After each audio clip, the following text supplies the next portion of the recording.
ሰላም ጤና ይስጥልኝ ክቡራን ተመልካቾቻችን ከኢቲቪ ፓርላማ ቻናል ወደ እናንተ እየደረስን እንገኛለን።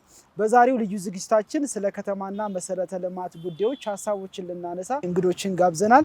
እንግዶቻችን የተከበሩ ወይዘሮ ታለፍ ታወቅ በኢፌዴሪ የሕዝብ ተወካዮች ምክር ቤት የከተማና መሰረተ ልማት እንዲሁም ትራንስፖርት ጉዳዮች ቋሚ ኮሚቴ አባልና የትራንስፖርትና ሎጂስቲክ ንዑስ ኮሚቴ ሰብሳቢ ናቸው። የተከበሩ ወይዘሮ ነጋሲ ባይሳ በኢፌዴሪ የሕዝብ ተወካዮች ምክር ቤት የከተማ መሰረተ ልማትና ትራንስፖርት ጉዳዮች ቋሚ ኮሚቴ አባል ናቸው። ከእንግዶቻችን ጋር ስለ ሀገራችን የከተማና መሰረተ ልማት ዘርፎችና እምርታዎች ሀሳቦችን የምንቀያየር ይሆናል። እንድትከታተሉን በአክብሮት ጋብዣለሁ። ክቡራን እንግዶቻችን ጊዜያችሁ ስለሰጣችሁኝ በቅድሚያ አመሰግናለሁ።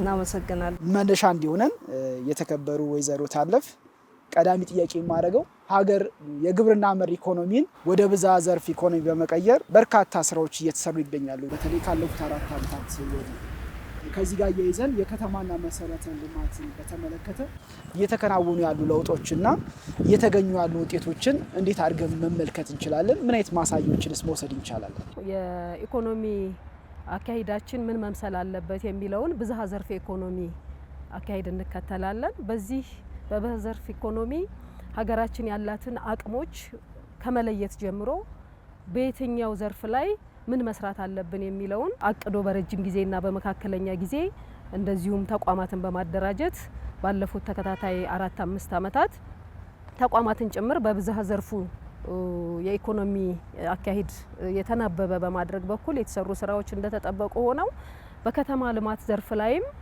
እንደዚሁ የዘርፉን መሰረታዊ ችግሮች ከመለየት ጀምሮ በከተሞች ያሉ ነዋሪዎች የአኗኗር ሁኔታ፣ የከተሞቻችን ውበትና ጽዳት ሁኔታ፣ ከተሞች ላይ ያሉ ተቋማት አገልግሎት አሰጣጥን በሚመለከት በተለይ ደግሞ በዋናነት ለህብረተሰቡ የተመቸ ለስራ የተመቸና የስራ እድል የሚፈጥር ህብረተሰቡ በራሱ አቅም ስራቸውን ሰርቶ የሚያድርበትና ኑሮውን የሚቀይርበትን አካሄድ ለመፍጠር የተሰሩ ስራዎች እንደተጠበቁ ሆነው በትልቁ ስናየው ከተሞች ላይ ከተሞችን ለነዋሪዎቻቸው ምቹና ጽዱ ለማድረግ ከጽዳት ጀምሮ ከተማ ልማት ዘርፍ ላይ ያለ የተቋም እንደ ተቋም አቅዶ የሚሰራበትና ከራሱ ተቋም ጀምሮ አገልግሎት አሰጣጥን ከማዘመን ማህበረሰቡን አሳታፊ ከማድረግ የስራ እድል ከመፍጠር ያለውን ጸጋ ከመለየት ባሉት ጸጋዎች ላይ መሰረት ያደረገ ደግሞ የራስን ሀብት ከመፍጠር አኳያና ሀብትን ወደ መሰረተ ልማት የመቀየር ስራዎች ላይ በእጅጉ ሲሰሩ ቆይተዋል። አሁን በመናየው በእያንዳንዱ ከተማ ከዋና ከተማችን ከአዲስ አበባ ጀምሮ እስከ ተለያዩ የኢትዮጵያ ክፍሎች ውስጥ የምናየው ከተሞች ላይ የሚታየው ለውጥ የዚህ የብዝሃ ዘርፍ ኢኮኖሚ ውጤቶች አንድ ማሳያ ተደርጎ ሊወሰድ ይገባል ማለት ነው። ለምሳሌ አዲስ አበባ ከተማን ከ2 ዓመት በፊት በምን አይነት አገልግሎት አሰጣጥ ውስጥ በምን አይነት መሰረተ ልማት ውስጥ ነበረች? ዛሬ አዲስ አበባ ምን አይነት መሰረተ ልማቶች ተስፋፉ ስንል እጅግ የትየለሌ የሚጠቀሱ ውጤቶች የሚታዩ የሚጨበጡ ውጤቶች አሉ። በክፍለ ሀገር ከተሞችም ላይ እንደዚሁ ነው። ከተሞቻችን ዛሬ ድሮ በምናቃቸው ልክ ሳይሆን ራሳቸውን ለመቀየር ከፍተኛ ጥረት የሚያደርጉበት ተቋሞቻቸውን ለአገልግሎት ምቹ ለማድረግ የተለያዩ የቴክኖሎጂ ልማት ሲስተሞችን በማልማት ሲስተሞችን ወደ አገልግሎት በማስገባት የሚሰሩ ስራዎችን ብንመለከት ለምሳሌ የአንድ የከተማ መዘጋጃ ቤት አገልግሎት አሰጣጥን አንድ ከተማ ላይ ሄደን ስንመለከት በምናደርገው ቁጥጥርና ክትትል አገልግሎት ፈላጊው መጥቶ በአጭር ጊዜ አገልግሎቱን አግኝቶ የሚመለስበትን ስርዓት ለመፍጠር የሚደረጉ ጥረቶች ቀላል ጥረቶች አይደሉም። ከተሞችን ከአካባቢ ንብረት ጋር የተስማማ ለማድረግም በአካባቢው የእጽዋቶችን በማልማት ንጽህናን በመጠበቅ የንጽህናው ባለቤትና ተሳታፊ ደግሞ የራሱ ማህበረሰቡ እንዲሆን በማድረግ የራሱን አካባቢ እንዲያጸዳ የራሱን አካባቢ እንዲያለማ በማድረግ በኩል የከተማው ህዝብ ተሳትፎም ቀላል የሚባል ነገር አይደለም። እነዚህ ነገሮች እንደተጠበቁ ሆነው በመዋቅር ደረጃ በመንግስት ደረጃ በፕሮግራምም ይሄንን የህብረተሰቡን ተነሳሽነት የመንግስትን ጅማሮ ለመደገፍ በልማታዊ ሴፍቲኔት ፕሮግራም በተለያዩ የዘላቂ ልማት ግቦችን በማስቀመጥ ህብረተሰቡ የስራ እድል እንዲፈጠርለት የራሱን የስራ ባህል እንዲቀይር በተወሰነ ሰዓት አጭር ጊዜ ወስዶ ብዙ ነገር ሰርቶ ሌላ ተጨማሪ ስራ የሚሰራበትን አማራጭ በመፍጠር ሰፊ የህብረተሰብ ቁጥር በሚሊዮን የሚቆጠሩ የህብረተሰብ ክፍሎች በተለይ በእጅ አጠር የሆኑ የህብረተሰብ ክፍሎችን ተሳታፊ በማድረግ በሴፍትኔት ልማታዊ ሴፍትኔት ፕሮግራም ውስጥ አካባቢያቸውን ያለማሉ፣ ያጸዳሉ። ጎን ለጎን ደግሞ የራሳቸውን ኢኮኖሚ ኑሯቸውን እንዲያሻሽሉ ዘላቂ የኑሮ ማሻሻል ስራ ውስጥ እንዲገቡ በማድረግ በኩል በእያንዳንዱ ከተማ ላይ እየታየ ያለው ለውጥ ቀላል ነገር አይደለም ማለት ነው። ይሄ አንደኛው ነው። ሁለተኛው ከማዘመንና አገልግሎትን ከማሳለጥ አንጻርም እንደምታውቀው በከተሞች መሰረታዊ ችግሩ የአገልግሎት አሰጣጥ ችግር ነው። ዜጎች መብታቸውን በአግባቡ ሄደው ተቋማት ላይ አገልግሎት በነፃ የማግኘት መብታቸውን ጊዜያቸውን ቆጥበው የሚፈልጉትን አገልግሎት አግኝተው የመመለስ ችግሩ ገና ስር የሰደደ ነው። አገልግሎት አሰጣጣችን ላይ በከተሞች ብዙ ስራ የሚጠይቅ ቢሆንም አሁን ላይ እየተያዩ ያሉት ለውጦች ደግሞ አበረታች ናቸው። ተቋማት ምን መስራት አለባቸው፣ እንዴት አገልግሎት መስጠት አለባቸው የሚለውን ስታንዳርድ ከማውጣት ጀምሮ ይህንን አገልግሎት ወደ ስታንዳርድ ለማውጣት የሚያስፈልጉ ቴክኖሎጂዎችን፣ ሶፍትዌሮችን በማልማት አገልግሎቱ ከሰው ንክኪ ነፃ እንዲሆን በማድረግ በኩል ሰው በራሱ መንገድ ሊፈልግ ከመንግስት ሊያገኝ የሚገባውን አገልግሎት በሚገባው ልክ ለመስጠት ጥረት እየተደረጉ ያሉት ነገሮችም እንደዚሁ እንደ መነሻ ለውጥ የሚወሰዱ ናቸው። ከተሞች ላይ በተጨማሪ በአመለካከት ደረጃ ከተሞችን እንደ አንድ የልማት መሰረት የማድረግ የብልጽግና መነሻ ተምሳሌት የማድረግ አመለካከቶችን ያታይ ለውጥ በማድረግ በኩልም ቀላል አይደለም። በገቢ ደረጃም ከተሞች የራሳቸውን ገቢ በመሰብሰብ የገቢ አቅማቸውን በማሳደግ በኩል የሚታዩ ለውጦችም አበረታች ለውጦች ናቸው። አንዱ የብዝሃ ዘርፍ ኢኮኖሚ ለውጡ ማሳያ የሚሆነው ከተሞች የራሳቸውን ገቢ አቅደው በምን አግባብ ገቢ ላገኝ ይችላል የሚለውን አጥንተው በትክክለኛና ፍትሃዊ በሆነ አግባብ ገቢያቸውን ሰብስበው መልሰው ለራሳቸው መሰረተ ልማት እንዲጠቀሙ በማድረግ በኩል የፈጠረው እድል አለ። ይህን እድል በመጠቀም በኩል የየራሱ እንደየከተማው ነባራዊ ሁኔታ እንደየአመራሩ መዋቅርና እንደ ጥብቀቱ እንደ ተቋማት እንቅስቃሴ የሚወሰን ሆኖ ግን በእጅጉ ለውጥ የሚታይባቸው የራሳቸውን ገቢ ሰብስበው ለነዋሪዎቻቸው የመሰረተ ልማት በመዘርጋት በኩል የሚታዩ ደግሞ ሰፋፊ ለውጦችና ውጤቶችም ተመዝግበዋል ማለት ነው። ሌላኛው የመልካም አስተዳደር ስርዓት ለመፍጠር የሚደረጉ ጥረቶችም ናቸው። በአጠቃላይ ስናየው ግን ያው የኢኮኖሚ ሽግግራችን ሁሉን አቀፍ ስለሆነ አንዱ ዘርፍ ላይ ያመጣነው ለውጥ በሌላው ዘርፍ ላይ የተሟላ ሆኖ ላይታይ ስለሚችል አንዱ ካንዱ ጋር ተመጋጋቢ ሆኖ መሄድ ስላለበት በገጠርም እየተሰራ ያለው በግብርናው ዘርፍ የመጣው ለውጥ የተመዘገበው ውጤት በኢንዱስትሪ በኩል የመጡ ውጤቶችን ስናይ የኢንዱስትሪ ትርፋቶች ከተማም ላይ ስላሉ ማለት ነው የኢንዱስትሪዎች መስፋፋት፣ የምርትና ምርታማነት መጨመር ከዚህ ጋር አስተሳስረ ስታየው ከተሞችም ላይ የራሱን የሆነ በጎ ተጽዕኖ እያሳረፈ ያለና ተስፋ ሰጪ ውጤቶች እየተመዘገቡ ያሉ መሆኑን ያመላክታል ማለት ነው። ከተማና መሰረተ ልማት ዘርፍ ላይ እየተሰራ ያለው ስራ የሀገርን መልካም ገጽታ ከመገንባት አንጻር ምን አይነት እይታን ይፈጥራል? ከዛ ውጪ ደግሞ ምን ትሩፋቶችንስ ያስገኛል? እያንዳንዱ የሚሰራው ስራ የሚያስገኛቸው ውጤቶች አሉና ምን ትሩፋቶች አሉት የሚሉትን ደግሞ ክብርት እርስዎ ያነሱልን። የከተሞቻችን ገጽታ በተጨማሪም ደግሞ የሀገራችን ገጽታም የሆነችውን ከተሞቻችንን ገጽታ ግንባታ ላይ ብዙ ስራዎች ተጀምረዋል። ይሄ ከገጽታ ግንባታ ጋር ሲታይ እንግዲህ ሀገራችን ኢትዮጵያ ከተሞቻችን ላይ በሚሰሩ ስራዎች የቱሪስት መስህብ እንድትሆን ለኑሮ ምቹ እንድትሆን ሁሉም ዜጋ ደግሞ በአቅሙ መኖር እንዲችል ለዜጎች ውብ እንድትሆን ማራኪ እንድትሆን ለኑሮ ምቹ እንድትሆን ተብሎ የተጀመሩ ስራዎች በጣም ጥሩ ስራዎች ናቸው። አዲስ አበባ ብቻ አይደለም፣ ሌሎች ከተሞች ላይ ሌሎች የክልል ከተሞች ሀረሪን መውሰድ እንችላለን፣ ድሬዳዋን መውሰድ እንችላለን፣ ሀዋሳን፣ አርባ ምንጭ ላይ የተሰሩ ስራዎችን ባህር ዳር ላይ የተጀመሩ ጅምሮች በጣም ትልቅ ስራዎች ናቸው። የሀገራችን ገጽታ ግንባታ እውነት ኢትዮጵያ እያደገች ያለች በጥሩ የእድገት ጎዳና ላይ እንዳለች የሚያሳዩ ስራዎች ተሰርተዋል ማለት ይቻላል። ከተሜነት በአንድ ተሰርቶ የሚጠናቀቅ ነገር አለ፣ ሂደታዊ ነው። ከተሜነት እያደገ የሚመጣ ነገር ነው።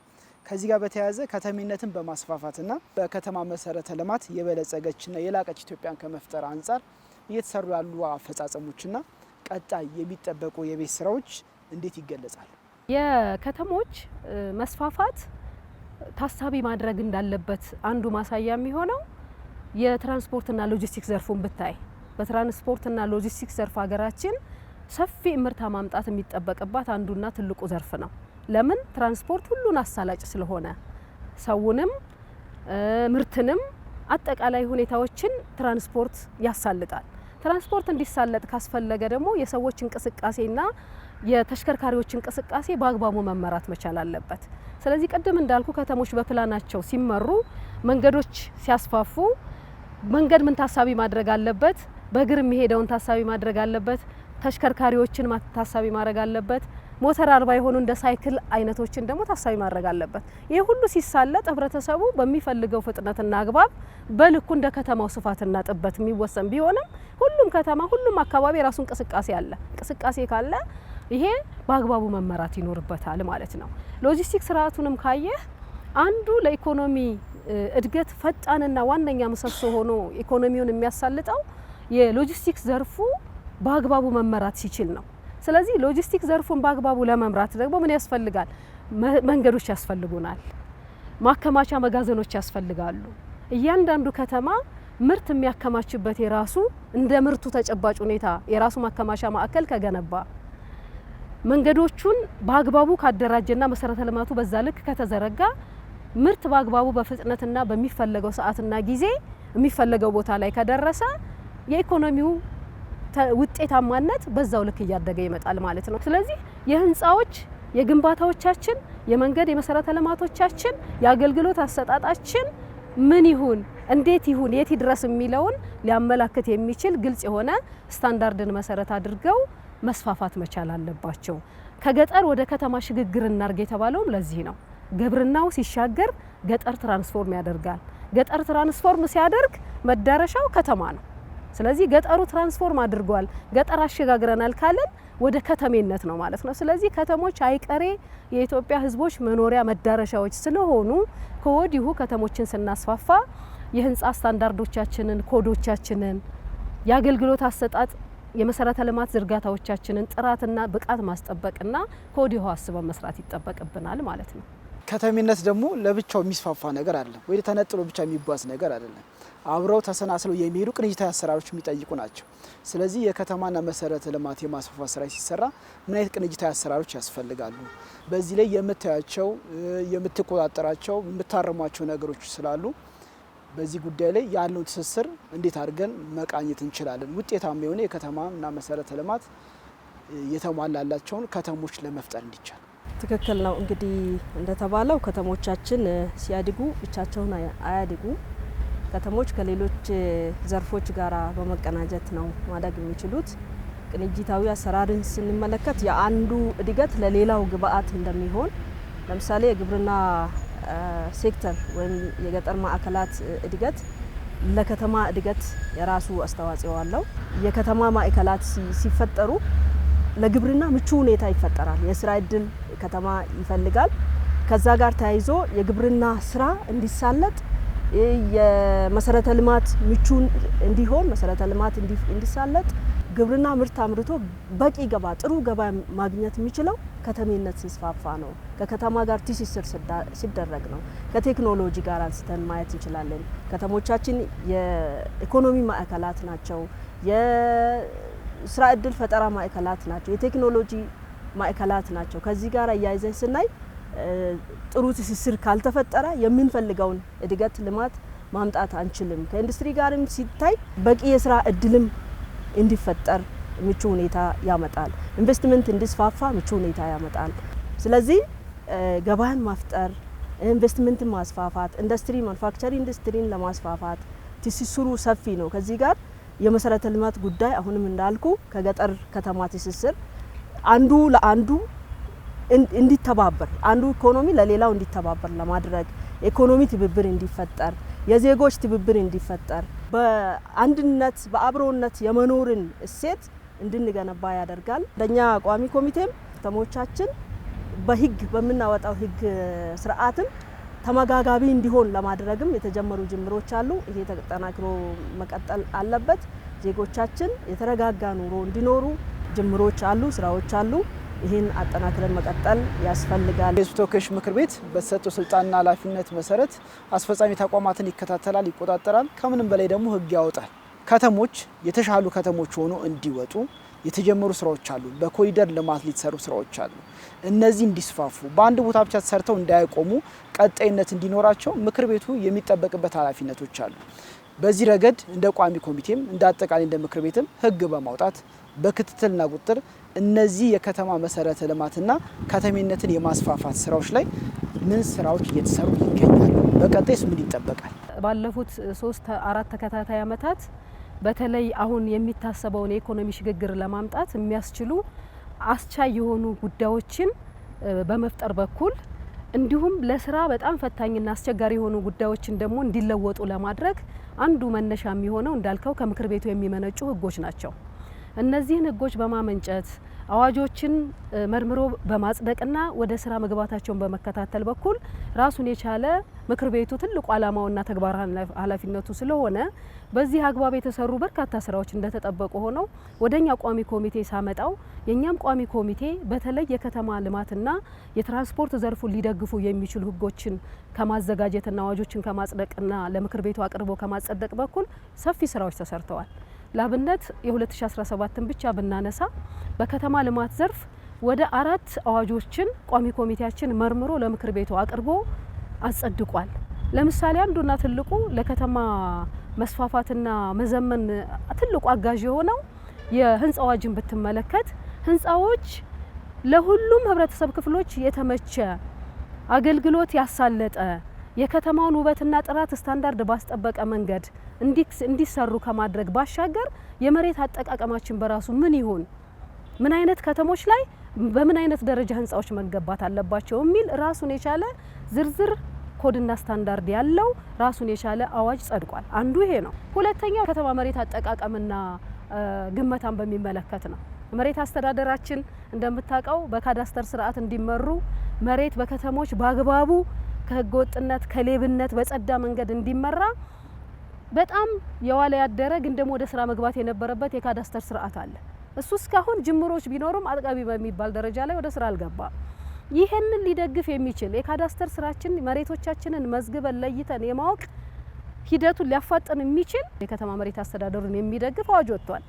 ይሄ ስታየው ሪል ስቴት አዋጆች ብታይም እንደዚሁ ነው። በከተሞች የመኖሪያ ቤቶችን ለማስፋፋት አንዱ አማራጭ የሪል ስቴት አማራጭ ስለሆነ ባለሀብቱ የግል ዘርፉን ሊያበረታታ በሚችልበት አግባብ ባለሀብቱ ገብቶ የዜጎችን የመኖሪያ ቤት ፍላጎት ለመደገፍ የራሱን አስተዋጽኦ ለማበርከት ምቹ ሁኔታ የሚፈጥሩ አዋጆች ናቸው። በትራንስፖርት ዘርፉም እንዲሁ ነው። ትራንስፖርት ዘርፉ በተለይ ሎጂስቲኩ እንዲነቃቃ ያደረገ የየራሳቸውን መመሪያና ህግ ደንብ አውጥተው ተቋማት መስራት እንዲችሉ ለማድረግ ያወጣናቸው ህጎች ብዙ ናቸው። ነገር ግን ህግ ከማውጣት ባለፈ ቋሚ ኮሚቴው በየጊዜው በእያንዳንዱ ተቋማት ላይ ክልሎችም ላይ ጭምር እየሄደ የአወጣናቸው ህጎች ምን ያህል ተፈጻሚ ሆነዋል፣ በከተማ ትራንስፖርት ዘርፉ የወጣለትን ህግ ምን ያህል ተፈጻሚ እያደረገ ነው፣ ዜጎች ምን ያህል በወጣው ህግ እየተጠቀሙ ነው፣ ምን አሁንስ ችግሮች አሉ፣ በቀጣይ የሚታዩ ምን አሉ የሚለውንም እንደዚሁ የአካል ምልከታ የመስክ ክትትልና ቁጥጥር እናደርጋለን። ከዚህ ባሻገር እንደምታውቀው በየሩብ ዓመቱ ተቋማት የየራሳቸውን ሪፖርት ያስቀርባል። ያቀረቧቸውን ሪፖርቶች ገምግመን አቅጣጫ እናስቀምጣለን። መስተካከል ስላለባቸው ጉዳዮች ቀጣይ አቅጣጫ እናስቀምጣለን። የተገኙ ተሞክሮዎችም ከአንዱ ወደ አንዱ ሽግግር እንዲደረግባቸው እንዲሰፉ ለማድረግ የተሰሩ ስራዎች ቀላል አይደሉም። ያም በመሆኑ ነው ለምሳሌ ባጭር ጊዜ የተጀመረው አዲስ አበባ ላይ ያለውን የኮሪደር ልማት አሁን በሁሉም የሀገራችን ከተሞች ኦልሞስት ከ70 በላይ ወደ 80 አካባቢ ከተሞች አስፍተውታል። ይሄ እንዲሰፋ ያደረገበት ምክንያት ምንድነው ካልን የወጡት ህጎች ለሁሉም አካባቢዎች ተደራሽ እንዲሆኑና በሁሉም የህብረተሰብ ክፍሎችና የመንግስት ተቋማት በሁሉም ክልሎች ላይ ተፈጻሚ እንዲደረጉ የራሱን የሆነ አስተዋጽኦ አበርክቷል ማለት ነው። ስለዚህ በቀጣይም ቢሆን ምክር ቤቱ የወጡ ህጎች ምን ያክል ተፈጻሚ ሆነዋል የሚለውን የመከታተልና የመቆጣጠር ስራው እንደተጠበቀ ሆኖ ተፈጻሚ ባላደረጉ አካላት ላይ ተጠያቂነትን እንዲያረጋግጡ መሄድ ደግሞ አንዱ ከምክር ቤቱ የሚጠበቅ ጉዳይ ነው። ምክር ቤቱ በትልቁ ይሄን አስቦ እየሰራ ነው ያለው። በቀጣይም የበለጠ ተጠናክሮ ይቀጥላል ማለት ነው። ሁለተኛው ከአስፈጻሚ ተቋማት የሚጠበቀው ምንድነው? ለስራ የተመቸ ፖሊሲ ከወጣ አዋጅ ከወጣ አስቻይ ሁኔታዎች በልኩ ከተፈጠሩለት በተለይ አስፈጻሚው አካል ይሄንን ተጠቅሞ ለህብረተሰቡ በሚገባው ልክ ማገልገልና መስራት ያለበትን ነገር መስራት መቻል አለበት። ተቀመጠለትን አቅጣጫና እቅድ ከራስ ነባራዊ ሁኔታ ጋር እያጣጣሙ ተፈጻሚ ማድረግ ያስፈልጋል ማለት ነው። ከህዝብ ጋር ተቀራርቦ መስራት ያስፈልጋል። ህብረተሰቡን የስራው ባለቤት የልማቱ ባለቤት ማድረግ ያስፈልጋል። በትልቁ ደግሞ የግል ዘርፉን በከተሞች ልማትና መስፋፋት ላይ የትራንስፖርት ዘርፉ ላይ የግል ዘርፉ የግል ባለ ሀብቱ ተሳትፎ እንዲረጋገጥ አስፈጻሚው አካል በትልቁ መስራት መቻል አለበት። ልማት በአንድ ወገን አይመጣም። መንግስት ብቻውን ልማት አስፋፍቶ የህብረተሰቡ ጥያቄ መልስ የሚያገኝበት እድል በጣም ሩቅ ነው የሚሆነው። ስለዚህ ለዚህ አማራጭ የሚሆነው የግል ዘርፉን ተሳትፎ ማረጋገጥም ያስፈልጋል ማለት ነው። ህብረተሰቡም እንደዛው ነው። ያው ልማት ለህብረተሰቡ ከህብረተሰቡ ነው። መንግስት ያው የህብረተሰቡ ድምር ውጤት ነው አይደለ? ስለዚህ ህብረተሰቡ በእያንዳንዱ በተሰማራበት ዘርፍ ከተማ ላይ ከዝቅተኛ ነዋሪው ጀምሮ እስከ ከፍተኛ የኑሮ ደረጃ ላይ ያለው ማህበረሰብ በሁሉም ዘርፍ ውጤታማ መሆን መቻል አለበት። የስራ ባህሉን መቀየር መቻል አለበት። ሰዓት አጠቃቀሙን ማሻሻል መቻል አለበት። የሚሰራው ስራ ምን ያህል ውጤታማ አድርጓል የሚለው እያንዳንዱ ማህበረሰብ ተለወጠ ማለት ከተማው ተለወጠ፣ ሀገር ተለወጠ ነው። ሌላ ታምር የለውም። ስለዚህ ሁሉም አካል ምክር ቤቱ በትልቁ ያወጣቸው አዋጆች በምክር ቤቱ ቁጥጥር ብቻ ተፈጻሚ ይሆናሉ የሚባሉ አይደሉም ማለት ነው። የሁላችንንም ቅንጅት የህግ አውጪውን አካል የህግ አስፈጻሚውን አካል የህግ ተርጓሚውን አካል ቅንጅትና ትብብር የሚጠይቁ ስለሆነ ይሄንን ታሳቢ ያደረገ ስራ መስራት ይጠበቃል ከሁላችንም ማለት ነው። እንደ ከተማ መሰረተ ልማትና ትራንስፖርት ጉዳዮች ቋሚ ኮሚቴ በምታደርጓቸው የክትትልና ቁጥጥር ስራዎች ላይ የአስፈጻሚ አካላቱን ከመደገፍ ጋር በተያያዘ ይህንን የከተማና መሰረተ ልማት ምርታውን ባለበት ጎዳና ላይ እያላቁ ለመሄድ እንዲያመች ምን የተለየ ስትራቴጂዎችን ተግባራዊ ታደርጋላችሁ ቢሆን ደግሞ ክብርት ያንሱልን። የከተማ መሰረተ ልማትና ትራንስፖርት ጉዳዮች ቋሚ ኮሚቴ ከተሞቻችን በህግ እንዲመሩ ከማድረግ አንጻር የህግ ማዕቀፎች እንዲኖራቸው ከማድረግ አንጻር ህግ እንዲወጣላቸው በእያንዳንዱ ዘርፍ ላይ በሚያስፈልጉ ጉዳዮች ላይ ህግ ወጥቶ በህግ እንዲመሩ ለማድረግ ስራ ተሰርቷል። ከዚህ ውጪ ግን እንደ ኢኒሼቲቭ ወስዶ ቋሚ ኮሚቴው ከዚህ በፊት ምርምርና ጥናት እንዲደረጉ በከተሞቻችን ላይ ምን ተግዳሮቶች አሉ፣ ምን ሊፈቱ ይገባል በሚል ጥናትና ምርምር እንዲደረግ ተደርጎ ጥናትና ምርምር ለማድረግ በኮንስትራክሽን ዘርፍ ላይ በመሬት ማኔጅመንት ጋር ተያይዞ ያለው የአገልግሎት አሰጣጥ ጋር ተያይዞ ሰፊ ስራ ሰርቷል። ውጤትም አምጥተናል ማለት ይቻላል። ይሄ ብቻ አይደለም፣ ቅድምም ተነስቷል። የህግ ጉዳዮችን ስናይ ከተሞቻችን ላይ ዜጎችን ማዕከል ያደረገ ስራዎች መሰራት ያለባቸው ጉዳዮች ብለን ስናነሳ የህንፃ አዋጅን መውሰድ እንችላለን። የህንፃ አዋጅ ለሁሉም ዜጋ ምቹ እንዲሆን ውበትን ለከተሞቻችን እንዲጨምር እንዲሁ እንደፈለገ በዘፈቀደ ከዚህ በፊት እንደሚሰራው ሳይሆን በህግ እንዲመራና ያ ህግ ደግሞ ለሁሉም ዜጎች ምቹ እንዲሆን ያን አስቻይ ሁኔታዎችን ከመፍጠር አንጻር ሰፊ ስራ ተሰርቷል። የህንፃ አዋጅ አንስቻለሁ። ሌላ የሪል ስቴትና ፕሮፐርቲ ግመታ ጋር ተያይዞ የሚሰሩ የሪል ስቴት አልሚዎች በሀገራችን ሲመጡ በዋናነት ዜጎቻችን ማዕከል ማድረግ አለበት። ምንም እንኳን በቅንጅት በፒፒፒ መንግስት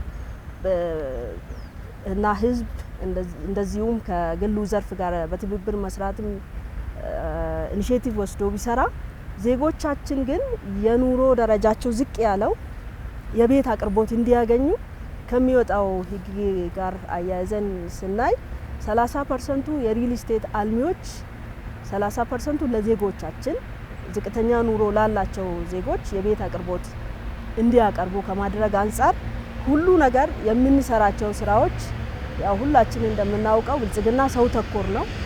ዜጋን ተኮር እንዲሆን ከማድረግ አንጻር ስራ ተሰርቷል። የህግ ጉዳይ ሌላ የቤት አቅርቦት ጋር አያይዤ ሳነሳ የአከራይ ተከራይ ውልም እንዲኖር አዋጅም በዚሁ ምክር ቤት አጽድቀናል። ይሄም ጥሩ ስራ ነው ማለት ይቻላል። ሌላ መሬት ከተሞች በቴክኖሎጂ እንዲመሩ ለማድረግ ከቴክኖሎጂ ስራ ጋር ተያይዞ የመሬታችን ያለን ሀብት ውስን ስለሆነች በአግባቡ ቆጥረን በአግባቡ እንድንጠቀም ለስራ እንድናውል የመሬት ምዝገባና ዲጂታይዜሽን ጋር ተያይዞ ይሄም አዋጅ ወጥቷል ማለት ነው። እና ከአዋጆችና ከህግ ማዕቀፎች ጋራ ሰፊ ስራ ሰርቷል ቋሚ ኮሚቴው። ይሄ ብቻ በቂ ነው ማለት አይደለም።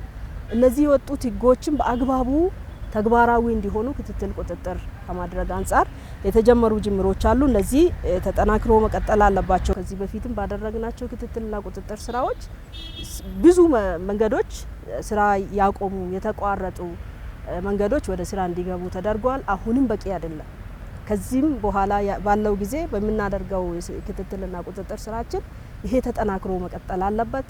ሌላ በዚሁ ዘርፍ አሁንም ያው ጥናትም ተደርጎበታል። አሁንም ደግሞ ሌላ ተጨማሪ ስራ የሚፈልጉብን ብዬ የማስበው ቅድምም ተነስቷል፣ የአገልግሎት አሰጣጥ ጉዳይን በሚመለከት አሁንም ፈጣንና ቀልጣፋ አገልግሎት ለሁሉም ዜጎች ከመስጠት ጋር ተያይዞ የተጀመሩ ስራዎች አሉ። በከተሞቻችን በሁሉም ከተሞቻችን ለህዝቡ ቀርቦ በስርዓት አገልግሎት መስጠት እንዲችሉ የመሶብ አገልግሎት ተጀምረዋል። አሁን በአዲስ አበባ ከተማ ማየት እንችላለን። መሶብ አገልግሎት ሁሉም አገልግሎት በአንድ ማዕቀፍ ዜጎቻችን ሳይንገላቱ ማግኘት እንዲችሉ የተጀመሩ ስራዎች አሉ። በሌሎች ከተሞች መስፋፋት እንደሚገባ ዳይሬክሽንም ተቀምጧል፣ አቅጣጫም ተቀምጧል። በዚህ አቅጣጫ በየትኛው ከተማ ላይ አገልግሎትን በፈጣን በቀልጣፋ በሆነ መልኩ ማግኘት እንደሚችሉ እኛም ከዚህ በኋላም በምንሰራው ክትትልና ቁጥጥር ድጋፍ ማድረግ ቁጥጥር ማድረግ ይጠበቅብናል። የተጀመሩ ጅምሮች ግን አገልግሎትን ከማሳለጥ አንጻር ጅምሮቹ ጥሩ ናቸው። የመሶብ አገልግሎት በቀላሉ የምናያቸው አይደለም። በቅርቡ አፋር ላይ ሰመራ ከተማ ላይ አይተናል። አዲስ አበባ ላይ የተጀመረውን አይተናል። በሌሎችም ከተሞች መስፋፋት እንደሚገባ ያው በተቀመጠው አቅጣጫ መሰረት እኛም በምናደርገው ክትትልና ቁጥጥር አጠናክረን መቀጠል አለብን ብዬ ነው ማነሳው። ከዚህ በኋላ የሚፈጠሩ ከተሞቻችን ስማርት መሆን አለባቸው፣ ስሉጥ መሆን አለባቸው። ለዜጋም ስማርት ዜጋ መፍጠር አለብን፣ ስማርት ኢንቫይሮንመንት መፍጠር አለብን፣ ስማርት መሰረተ ልማት መፍጠር አለብን ብለን ስንል እንዲሁ በዘፈቀደ አይመጣም። የኛም ድርሻ የምክር ቤቱም ድርሻ ትልቅ ነውና ክትትልና ቁጥጥራችን ማጠናከር አለብን። አነሳም ባለን የዚህ የከተማና መሰረተ ልማት ጉዳይ ላይ ቀረኝ ሀሳብ ካለ ደግሞ ያክሉት። እኛ እንደ ቋሚ ኮሚቴ ይሄንን ዘርፍ ትኩረት አድርገን ስለምንሰራ ነው እንጂ ምክር ቤቱ ይሄን ብቻ ይሰራል ማለት አይደለም።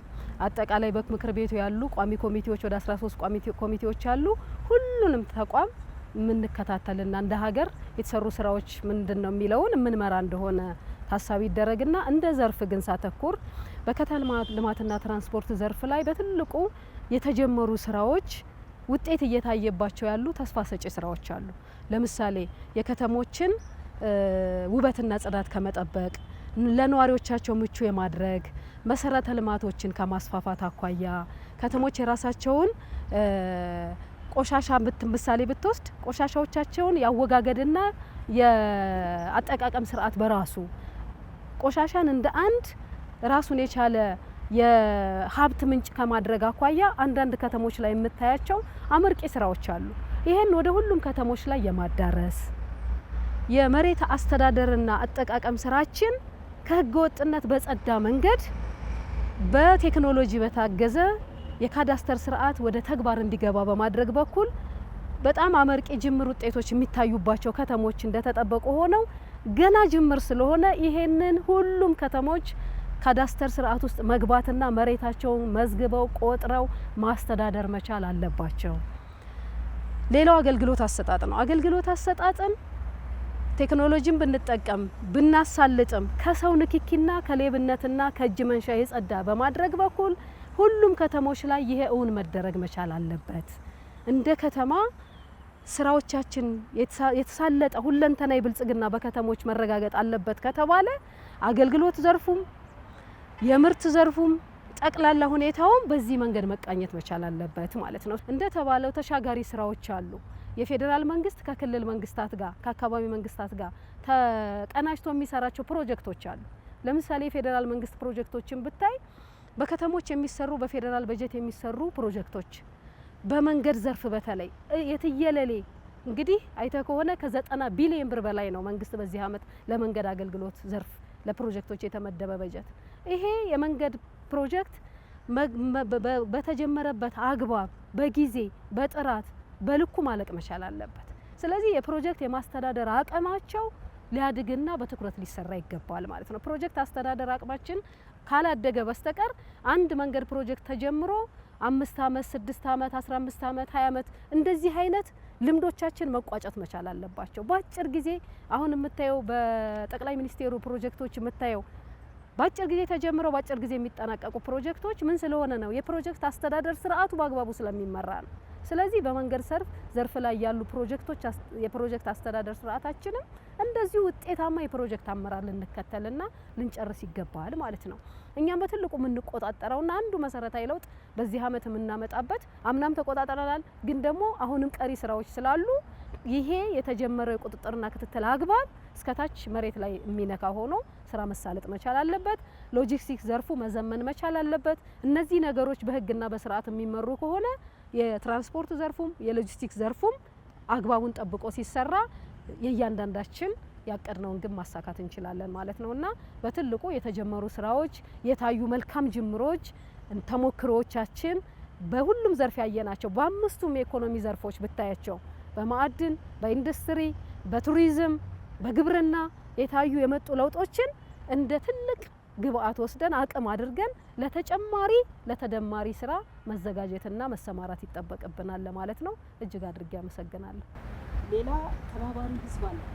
ህዝባችን በሁሉም ዘርፍ ማለት ትችላለህ ተባባሪ ነው። በትብብር የራሱን ድርሻ ከማውጣት አንጻር የህዝባችን ድርሻ ቀላል አይደለም። ተባባሪ ህዝብ አለን።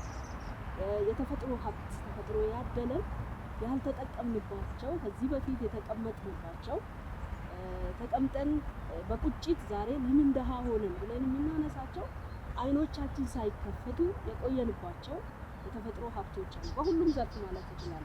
የተጀመሩ መልካም ጅምሮች አሉ።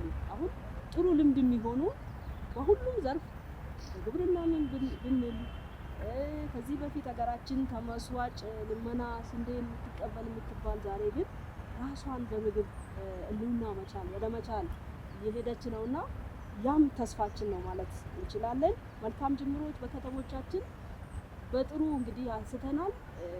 በከተሞቻችን የተጀመሩ ጥሩ ወረት አካብተናል። ለሌሎች ትራንስፈር ማድረግ ነው ማሻገር ነው እና ዝም ብለን አሁን በቁጭት በማልቀስ ብቻ አይደለም ለውጥ የሚመጣ ወደ ሀሳቡ ወደ ተግባር መቀየር ነውና የተጀመሩ ጅምሮች ወረታችን ናቸው ማለት ይቻላል። ልምድ የወሰንባቸው ሀብታችን ነው። ለሌላ ልማት እንድንደረደር በፍጥነት በፈጠራ በዝላይም የመስተካከይነት ስራዎች መሰራት አለባቸው እንደ ሀገራችንና ለዛ ደግሞ የሚያበቁን ብዙ ተስፋዎች አሉ ቅድም ያነሳናቸውና ሌሎችም።